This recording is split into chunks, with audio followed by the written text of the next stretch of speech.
More snow set to impact parts of central and eastern Kentucky. I've got a winter weather advisory for southern and southeastern Kentucky. I'll show you how much snow falls in just a moment.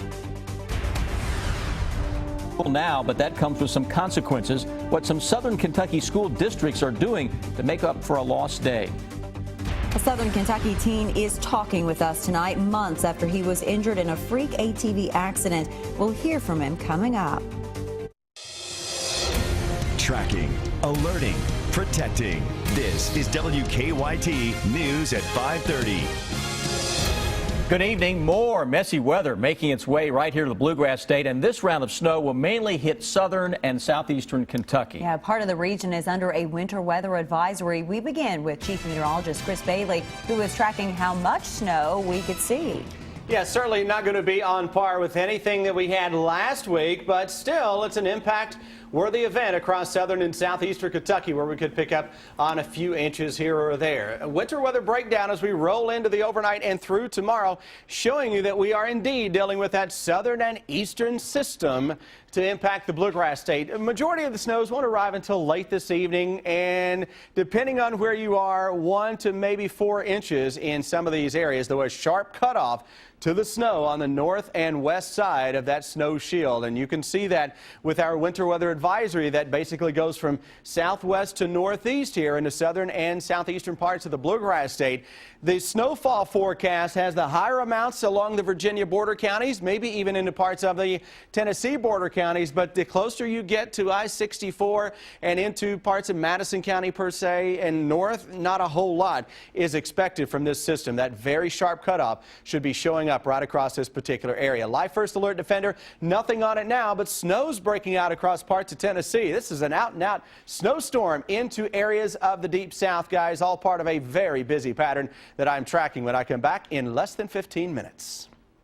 Students in some southern Kentucky counties have had more snow days than school days in 2015, but those days will have to be made up. Schools are required to have 170 instructional days, so Perry and Letcher County schools are both taking away spring break, making up 3 days for Perry and 5 for Letcher.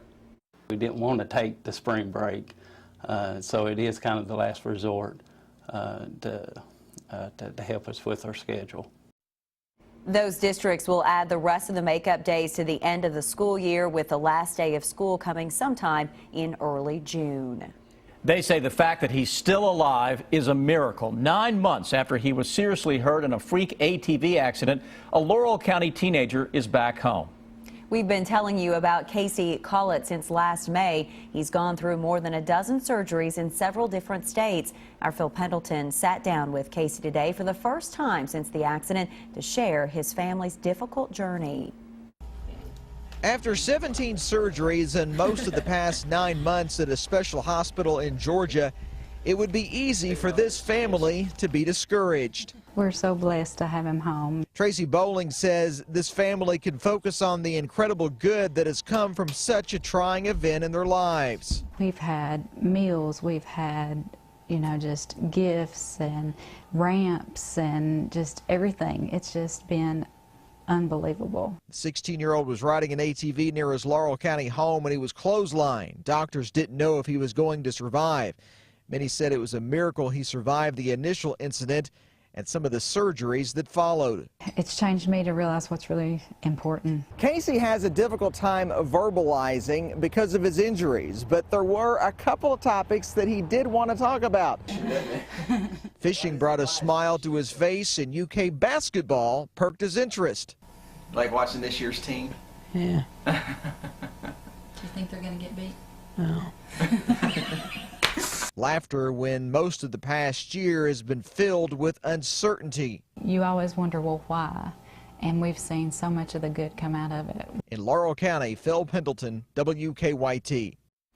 Casey, we agree with you. Probably are not going to get beat, the Wildcats. By the way, Casey has more surgeries to go, including a possible trip to Pittsburgh for one of them. Louisville has had 4 homicides in less than a day. The latest happened this morning as the victim was driving on Interstate 71. Late this afternoon, police announced an arrest. Jennifer Palumbo is at the live desk with the very latest. Jennifer, this is frightening. It is Amber. Louisville police say the man was driving on I-71 south near the Gene Snyder around 9 this morning when someone shot into his SUV. Officers found the man shot to death inside a black Lexus SUV. They shut down the southbound lanes of the interstate near mile marker 7 for several hours while they searched for evidence on the side of the road. Video shows a bullet hole in the front passenger side window and the back passenger side window shattered. Investigators say it's too early to tell if this was a case of road rage. Still too early to put that tag on it at this point, but obviously somebody shot into a vehicle while it was moving. Until we can talk to those individuals and see exactly what the situation was, it's difficult for me to label. What I do know is we have an individual that unfortunately has lost his life. Detectives made an arrest this afternoon on the ramp from Interstate 64 to Blankenbaker Parkway. According to court records, police stopped Christopher McCullums after seeing him driving a truck with a shattered front windshield.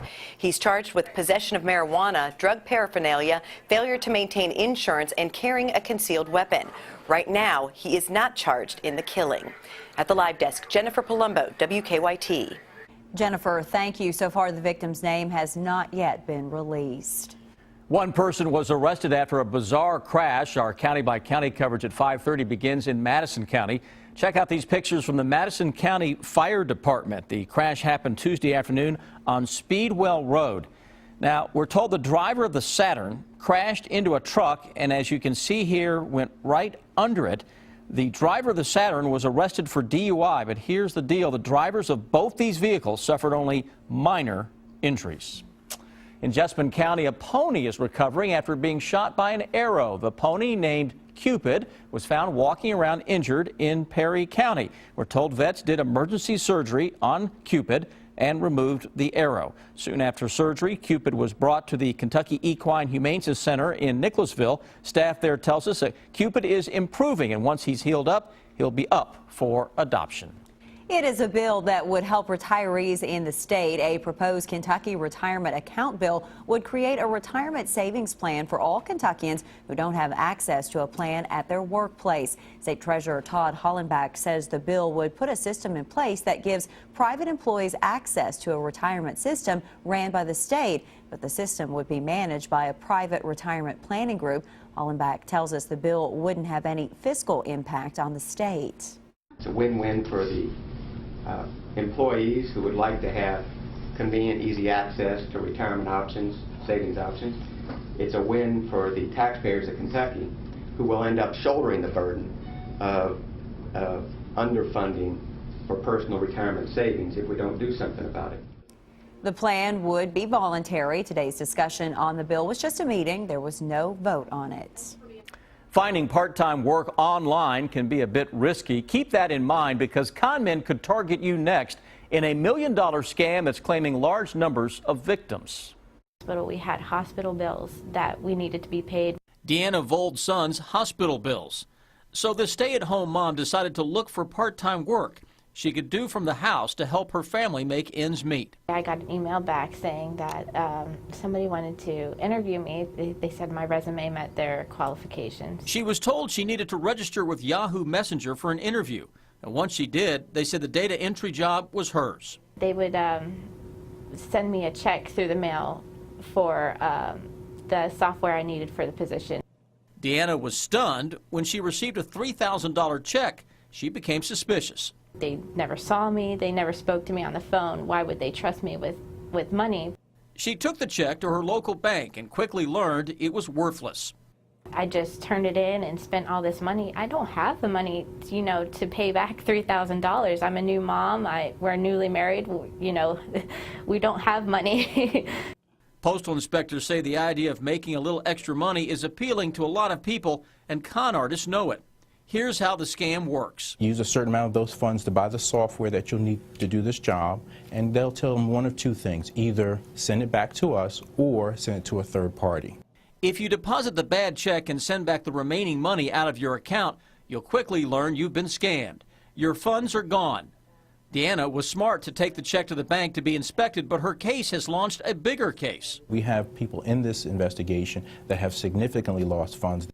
In fact, inspectors say there are 121 victims linked to the suspects involved in this case and $1 million in losses.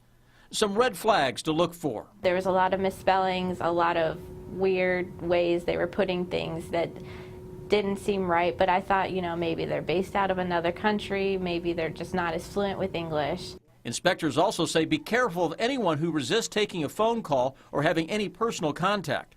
It helps hide them behind the scheme, and unfortunately the person doesn't have that type of contact. Inspectors are still investigating this growing case and are encouraging anyone who suspects they have been a victim of an online crime to report it to the Internet Crime Complaint Center or go to this web address, www.ic3.gov. School is in session for some Central Kentucky teachers. Still ahead here on WKYT News at 5:30. What lesson a Paralympic medalist gave these teachers today. I'm Bill Bryant. Republican candidate for Governor James Comer labels himself blue collar as he starts running TV ads. And Governor Beshear sends a message to Washington. The bottom line is ahead. I'm Sam Smith in Woodford County, where a barn fire killed several horses. Coming up at 6, we'll bring you the latest in this investigation.